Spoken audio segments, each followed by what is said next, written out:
इस वीडियो में हम पढ़ेंगे non homogeneous system of linear equations. यहाँ हमें नॉन होमोजीनियस इक्वेशंस दे रखी होंगी जिसको कि हमें सॉल्व करना होगा with the help of matrix method. तो लीनियर का मतलब क्या होता है? लीनियर का मतलब ये होता है कि आपके पास कैसी इक्वेशन हो, वन वेरिएबल के फॉर्म में हो। ठीक है, तो non homogeneous system of linear equation में हमारे पास जो सिस्टम ऑफ इक्वेशन होंगी वो होंगी ax is equals to b के फॉर्म में। देखो, इसका प्रोसीजर पहले हम समझ लेते हैं कि हम इसको कैसे सॉल्व करते हैं। सबसे पहले हम इसमें निकालते हैं find rank of a slash b and rank of a। ठीक है, अगर if rank of a is not equals to rank of AB, rank of AB is not equals to rank of A आता है, तो इसका मतलब है कि सिस्टम आपका सिस्टम इज इनकंसिस्टेंट। इनकंसिस्टेंट का क्या मतलब है? सिस्टम इज इनकंसिस्टेंट, मैं नीचे लिख देती हूँ, ऊपर आएगा नहीं पूरा। इनकंसिस्टेंट मतलब क्या है? इनकंसिस्टेंट एक वर्ड है इसका कि आपका सोल्यूशन जो है डज नॉट एग्जिस्ट। जो सिस्टम ऑफ इक्वेशन है उसका जो सोल्यूशन है वो एग्जिस्ट नहीं करेगा अगर rank of a slash b is not equals to rank of a b आएगा। और अगर rank of a slash B equals to rank of a आ जाता है तो हमारा सिस्टम इज कंसिस्टेंट होता है। सिस्टम इज कंसिस्टेंट मतलब सोल्यूशन एग्जिस्ट करता है। Solution exist. अच्छा, अब सोल्यूशन एग्जिस्ट करता है तो किस टाइप का सोल्यूशन है? सोल्यूशन दो टाइप्स के हो सकते हैं, या तो यूनिक सोल्यूशन होगा और आपका इनफाइनाइट सोल्यूशन होगा। तो अगर rank of a slash B equals to rank of a equals to number of unknowns होगी। अननोन्स क्या होते हैं ये जब मैं आपको न्यूमेरिकल कराऊंगी तब बताऊंगी। तो हमारा यूनिक सोल्यूशन होता है। तो हमारा यूनिक सोल्यूशन होता है। आप नोट कर सकते हो, when rank of a slash B equals to rank of a is equals to number of unknowns होता है, then we have a unique solution. Now if rank of a slash B equals to rank of a और ये दोनों कम हो किससे? Number of unknown से। Number of unknown ज्यादा हो, इनकी रैंक कम हो, तो होता है हमारे पास इनफाइनाइटली मेनी सॉल्यूशंस। ठीक है, तो ये तो प्रोसीजर हुआ हमारा non homogeneous system of linear equations का। तो देखो, इसको सॉल्व करने से पहले आपको मैं एक बेसिक नॉलेज देना चाहती हूँ रैंक और डिटर्मिनेंट में। तो वो थोड़ा सा इसको आप लोगों ने नोट तो कर ही लिया होगा, मैं मिटा के आपको थोड़ा सा एक लॉजिक समझाना चाहती हूँ रैंक और डिटर्मिनेंट में।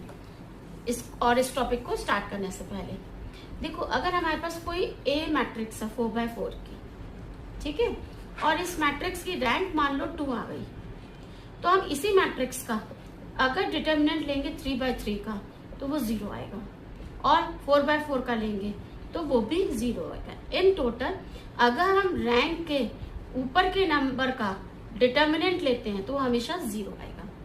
सपोज A मैट्रिक्स है हमारी 3x3 की और इसकी रैंक हमें गिवन है क्या है? 2 है, तो डिटर्मिनेंट ऑफ 3x3 कैसा आएगा? 0। सिर्फ डिटर्मिनेंट A 2x2 तक ही हमारा नॉन जीरो होगा, उसके ऊपर हमारा क्या आने लगेगा? 0। देखो, इस रैंक के ऊपर के ऑर्डर का लिया तो उसका डिटर्मिनेंट 0 आएगा। तो ये बेसिक कंसेप्ट है और एक बहुत इंपॉर्टेंट कंसेप्ट है जो आपको याद रखना है, जो कि बेहतरीन यूज होगा, बहुत ज्यादा यूज होगा नॉन होमोजीनियस और homogeneous system of linear equations में। ठीक है, तो चलिए हम पहला क्वेश्चन करते हैं। सपोज हमें क्वेश्चन दे रखा है, using matrix method show that the equations, लिख देती हूं मैं, using matrix method show that the equations दे रखी है हमें 3x plus 3y plus 2z equals to 1, x plus 2y equals to 4, 10y plus 3z equals to -2, 2x minus 3y minus z equals to 5 are consistent and hence obtain the solutions for x, y and z। ये आपको question दे रखा है, ठीक है। चलिए इसको हम सॉल्व करते हैं। मैट्रिक्स मेथड की हेल्प से हमें ये system of linear equation solve करनी है।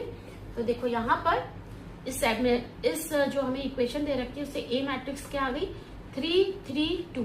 देखो 3 3 2 1 2 y z नहीं है 0 1 2 0 x नहीं है 0 10 3 0 10 3 2 minus 3 minus 1 2 minus 3 minus 1। ये ए मैट्रिक्स आ गई।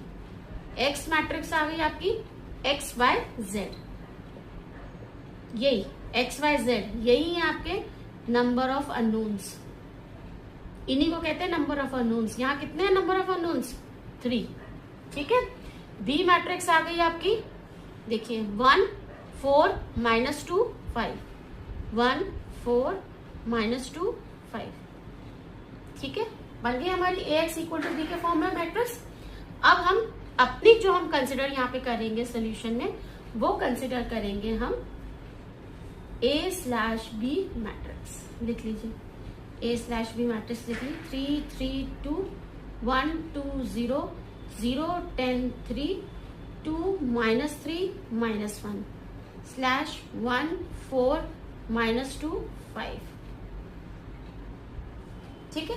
अब हमें इस मैट्रिक्स की रैंक निकालनी है by using row operation only, और वही अपर ट्रायंगुलर मेथड से हम निकालेंगे। अपर ट्रायंगुलर मेथड से मतलब डायगोनल एलिमेंट के नीचे वाले एलिमेंट हमें क्या करने हैं 0 करने, ऊपर वालों से हमें मतलब नहीं है, हमें सिर्फ उसके नीचे वाले एलिमेंट 0 करने हैं। तो पहला डायगोनल एलिमेंट 3 है, इसके नीचे के एलिमेंट 3 के मल्टीपल तो है नहीं, तो हम इन दोनों रो को इंटरचेंज कर देते हैं सो दैट ये 1 हो जाएगा और नीचे वाले एलिमेंट हम 0 कर सकेंगे। तो हमने ऑपरेशन लगा दिया R1 इंटरचेंज विथ R2, तो हमारे पास मैट्रिक्स आ गई 1 2 0 4 3 3 2 1 0 10 3 minus 2 2 minus 3 minus 1 5। अब क्योंकि 1 हो गया तो हमें इसके नीचे के एलिमेंट 3 और 2 0 करने होंगे। हमने ऑपरेशन लगा दिया R2 minus 3 R1 R4 minus 2 R1, 3 से मल्टीप्लाई करके माइनस कर दिया, 2 से मल्टीप्लाई करके माइनस कर दिया। मैं ये क्वेश्चन पूरा मिटा देती हूँ क्योंकि जगह ज्यादा घेर रहा है, तो हम क्वेश्चन सॉल्व कर सकें, ठीक है। तो देखो पहला तो यही आ गया आपका 1 2 0 4।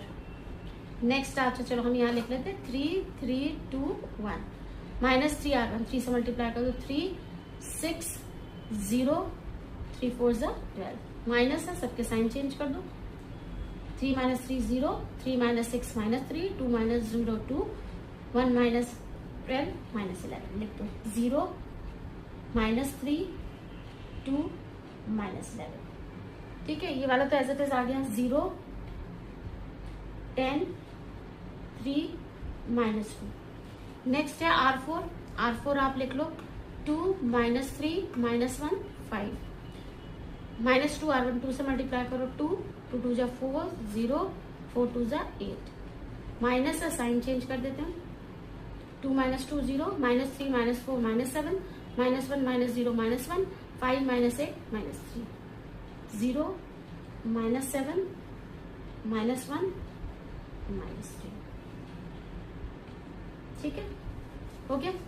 अब हमें सेकंड डायगोनल एलिमेंट इसके नीचे के एलिमेंट 0 करने हैं। तो अब हम देख रहे हैं 10 और 7 भी 3 का मल्टीपल नहीं है, तो 3 को एनी हाउ हम 1 कर दें या -1 कर दें, तो हमारे लिए इजीली होगा इसको नीचे वाले एलिमेंट को 0 करना। तो देखो हम क्या करें, इस वाली R2 को 3 से मल्टीप्लाई कर दें और इसको जोड़ दें तो 1 हो जाएगा, है ना। तो हम यही कर देते हैं। हमने क्या किया R2 3 R2 प्लस R3, तो देखो क्या हो गया, 1 2 0 4 0। अच्छा R2 में चेंज करना है, चलो R2 हम एक साइड से लिख लेते हैं।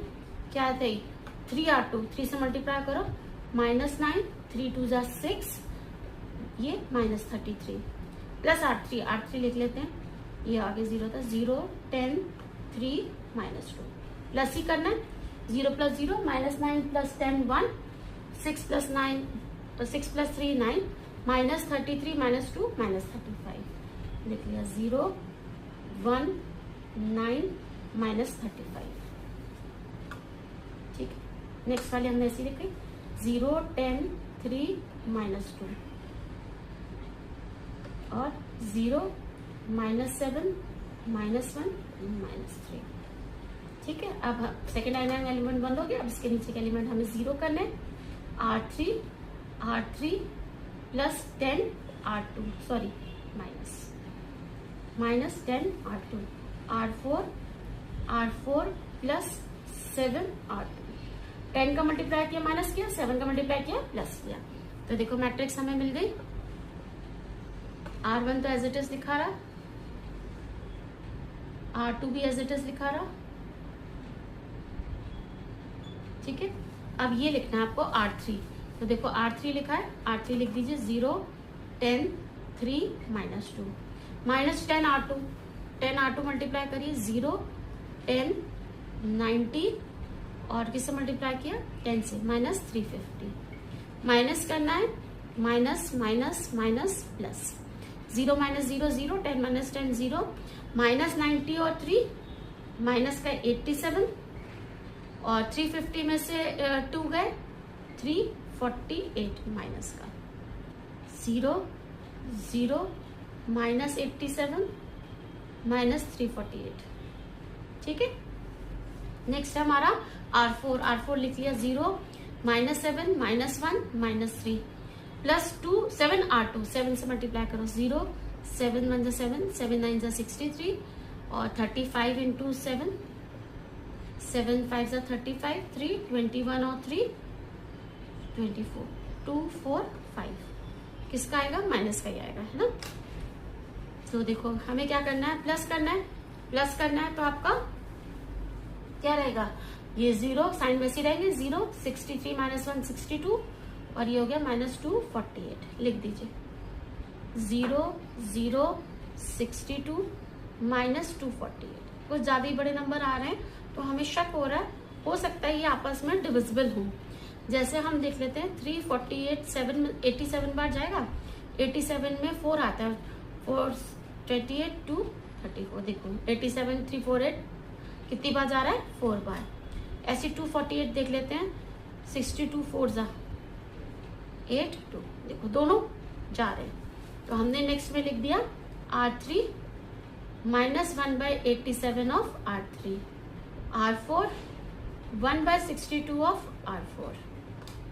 तो ये मैट्रिक्स आ गई 1 2 0 4 0 1 9 -35 0 0 1 4। ये दोनों माइनस के आ रहे हैं, देखिए एक बार देख लेते हैं हम लोग, दोनों माइनस के नहीं आने चाहिए, एक प्लस का आना चाहिए। जैसे हमने इसमें देख लेते हैं, आपने इसमें इसको माइनस किया, ये तो माइनस का ही आएगा, और इसमें जब हम प्लस कर रहे हैं है ना, तो हमने 9 से मल्टीप्लाई करके प्लस किया तो 62 प्लस का आया। अच्छा इन दोनों को और देख लेते हैं, ये जब आप माइनस कर रहे हो तो ये प्लस में आएगा 348 सॉरी। ठीक है, तो ये हो गया 0 -4, ये हो जाएगा 0 0 1 -4। ठीक है, ये वैल्यू आ गई आपकी। अब आप जैसे कि बिल्कुल सिंपली देख सकते हो कि आपका जो R3 है और R4 जो है वो बिल्कुल सेम आ रहा है ना, बिल्कुल सेम आ रहा है। तो हम क्या कर सकते हैं, सिंपली हम कर सकते हैं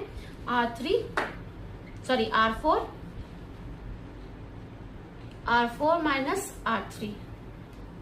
आप सिंपल इसको माइनस कर दीजिए तो आपके पास जो मैट्रिक्स आएगी, क्या मिल गई आपको मैट्रिक्स में, इस साइड लिख देती हूँ, हमें जो है वो मैट्रिक्स मिल गई इस साइड, इसलिए लिख रहे हैं क्योंकि आगे क्या फिर हमें प्रोसीजर पूरा एक साथ ही सॉल्व कर लेंगे।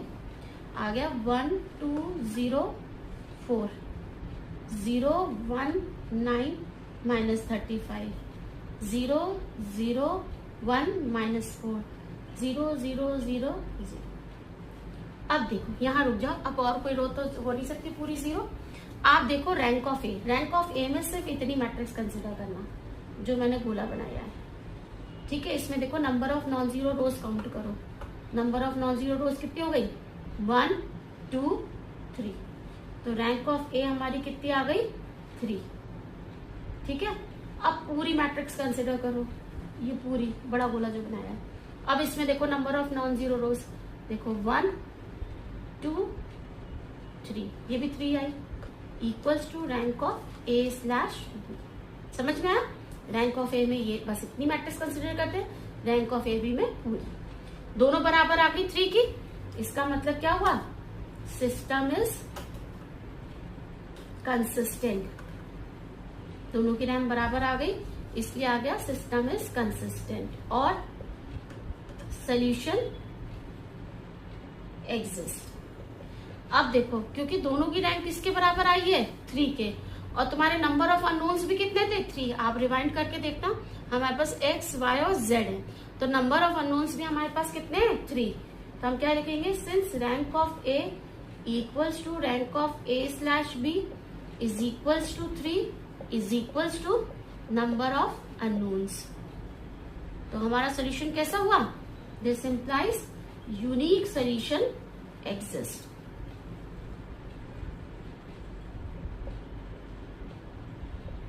Unique solution exist, unique solution exist कर रहा है, तो फिर से हम क्या लेंगे, फिर से हम कंसिडर करेंगे, अगेन कंसिडर, यहां लिखोगे अगेन, नेक्स्ट टाइम में लिखोगे again consider system of linear homogeneous, क्या होता है non homogeneous, A x equal to B.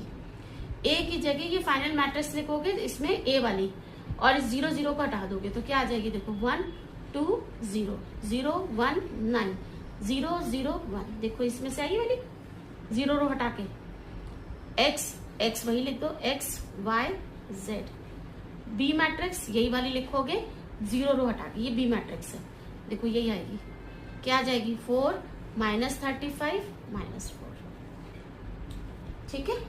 ये आ गई आपकी x b plus a x equal to b. अब इसमें से आप 3 इक्वेशन बना लो, क्या आ गई, देखो x plus 2y equals to 4, y plus 9z equals to minus 35, z equals to minus 4, लिख लो, x plus 2y equals to 4, equation 1। फिर आया y plus 9z equals to minus 35, equation number 2, z equals to minus 4, equation number 3। तो यहां से हमें z equals to minus 4 मिल गई, यहां से हमें y की वैल्यू कितनी मिली, माइनस 35 माइनस z, तो माइनस 35 और 9 इंटू माइनस 4 प्लस 36, तो y इक्वल्स टू मिल गया हमें 1। यहां से हमें x की वैल्यू मिली, x equal to 4 minus 2y, यानी 4 माइनस 2 यानी 2, तो हमारे पास x की वैल्यू कितनी आ गई, 2। So this is the answer, x equals to 2, y is equals to 1 and z equals to minus 4। This is your answer for your first question in which you have कैसा है आपके पास, unique solution है, ठीक है। तो इसमें हम कई सारे क्वेश्चंस करेंगे एक एक करके। आप थोड़ा सा देखो, ये तो मैंने आपको एक इजी वाला क्वेश्चन करवा दिया था जो कि आपको बहुत इजीली समझ में भी आ गया और इजीली सॉल्व भी हो गया। अब हम लोग एक एक करके हम सारे केसेस करेंगे, नॉन होमोजीनियस का भी इनफाइनाइट मेनी सॉल्यूशन का भी करेंगे, देन हम लोग उसका भी करेंगे जब सॉल्यूशन एग्जिस्ट नहीं करेगा, ठीक है। तो अब हमने क्योंकि यूनिक सॉल्यूशन का कर लिया है, तो हम एक क्वेश्चन करेंगे जिसमें कि हमारा सॉल्यूशन जो है वो कैसा होगा, इनफाइनाइटली मेनी सॉल्यूशन होगा। तो जैसे हमारे पास क्वेश्चन आया, देखो जैसे हमारे पास क्वेश्चन आया, कि मैं टॉपिक हटा देती हूँ तो पूरा बोर्ड मिल जाएगा ना।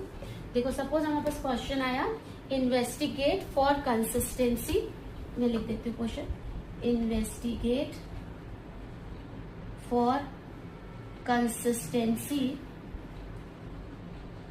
Investigate for consistency of the following equations, and if possible find the solutions. आपको इक्वेशन दे रखी है 4x minus 2y plus 6z equals to 8, x plus y minus 3z equals to -1, 15x minus 3y plus 9z equals to 21. ये दे रखी है ना। अब हम इससे सबसे पहले बनाएंगे ए मैट्रिक्स। ए मैट्रिक्स हमारी बनी 4 minus 2 6, 1 1 minus 3, 15 minus 3 9। देखिए 4 minus 2 6, 1 1 minus 3, 15 minus 3 9।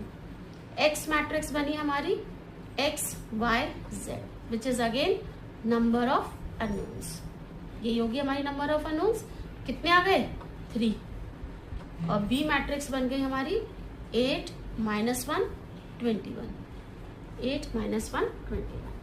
अब हमने सबसे पहले बनाई ऑगमेंटेड मैट्रिक्स A/B।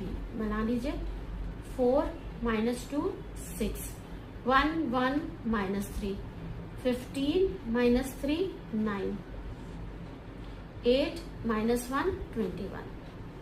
ठीक है। अब हमें फर्स्ट डायगोनल एलिमेंट या तो 1 हो जाए, क्योंकि 4 और 15 1 के मल्टीपल, या 1 और 15 4 के तो मल्टीपल है नहीं, तो हमने सबसे पहले रो इंटरचेंज कर दिया R1 with R2।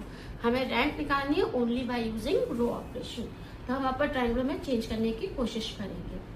1 1 minus 3 minus 1, 4 minus 2 6 8, 15 minus 3 9 21।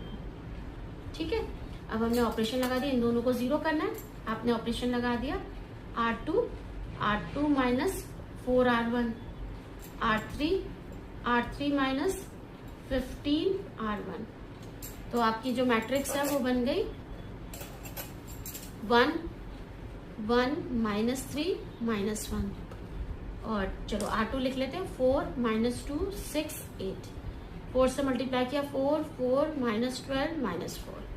Minus का है तो माइनस साइन चेंज कर दिया हमने। 4 minus 4 0, -2 minus 4 -6, 6 plus 12 18, 8 plus 4 12। लिख दिया 0 -6 18 12। ठीक है। नेक्स्ट था R3 लिख लेते हैं 15 minus 3 9 21, माइनस 15 R1, 15 से मल्टीप्लाई किया 15 minus 45 minus 15, क्योंकि माइनस है साइन चेंज कर दो। 0 minus 18, 45 plus 9 54, 21 plus 15 36। देखो 0 minus 18 54 36। ठीक है। अब देखो हम ये देख सकते हैं रो 2 जो है वो 6 से डिवाइड हो रही है, और रो 3 जो है वो 18 से डिवाइड हो रही है ना। तो हम लिख देते हैं R2 minus 1/6 of R2, R3 minus 1/18 of R3। तो हमारे पास मैट्रिक्स आ गई 1 1 -3 -1, 0 -1, सॉरी क्योंकि -6 से किया तो 1 हो गई, 1 -3 -2, 0 1 -3 -2। देखिए दोनों सेम हो गई, तो आप लिख सकते हो R3 minus R2। सिंपल ये आपने लगा दिया, तो आपके पास जो मैट्रिक्स बनी, जो फाइनली आपके पास मैट्रिक्स आई वो आ गई 1 1 -3 -1, 0 1 -3 -2, 0 0 0 0। चलिए अब हम रुक जाते हैं, क्योंकि अब और कोई तो रो हमारी 0 होगी नहीं। हमने रैंक ऑफ ए, मतलब हमने ये इतनी मैट्रिक्स ली, इसकी रैंक देखी 2 आ रही है, पूरे की देखी वो भी 2 आ रही है। तो रैंक ऑफ ए जो आ रही है हमारी बराबर आ रही है रैंक ऑफ A/B के। तो this implies system is consistent, दोनों की बराबर आती है तो हमारा सिस्टम कैसा होता है, कंसिस्टेंट होता है। और सोल्यूशन एग्जिस्ट। अब सोल्यूशन एग्जिस्ट कर रहा है, किस टाइप का होगा वो देखते हैं। Since rank of A equals to rank of A slash B equals to 2 है, which is less than number of unknowns आया, क्योंकि number of unknown X Y Z 3 थे, है ना, which is less than number of unknowns. Number of unknowns बढ़े इसकी rank से, this implies infinitely many solutions exist। ठीक है, फिर से हम करेंगे सोल्यूशन फाइंड करेंगे इनफाइनाइट, फिर से हम कंसिडर करेंगे again consider ax equals to B. फिर से आप ए की जगह जो आपकी फाइनल ए मैट्रिक्स आई है 0 रो को हटा के वो लिख लोगे। कितनी आई है 1 1 -3 0 1 -3। एक्स मैट्रिक्स की जगह आप लिखोगे X Y Z, B matrix की जगह लिखोगे -1 -2। तो आपके पास इक्वेशन क्या आ गई, x + y - 3z equal to -1, y - 3z equals to -2। लिख लो तीनों दोनों equation, -1 y - 3z equals to -2, equation 1 equation number 2। अब इसमें क्योंकि हम सॉल्व कर नहीं सकते, नंबर ऑफ वेरिएबल्स 3 है, नंबर ऑफ इक्वेशन 2 है, तो हम इसमें से किसी भी एक वेरिएबल को कुछ मान लेंगे। देखो सेकेंड इक्वेशन में जैसे मैंने मान लिया let z equals to k, तो y की वैल्यू आ गई यहाँ से -2 + 3z -2 + 3k, और x की वैल्यू यहाँ से आ गई मेरी कितनी आएगी -1 + 3z -y, तो -1 3z की वैल्यू यानी +3k -y यानी +2 -3k। ठीक है, तो ये आ गई -1 + 1 1, k तो आपका कट ही गया, 1 आ गई है ना। So these are the answer. तो k की जितनी वैल्यू रखोगे x y z की उतनी मिलेगी। दूसरा, मैंने ही z इक्वल्स टू k माना है, आप z इक्वल्स टू कुछ भी मान सकते हैं, आप y इक्वल्स टू कुछ मान सकते हैं, और सोल्यूशन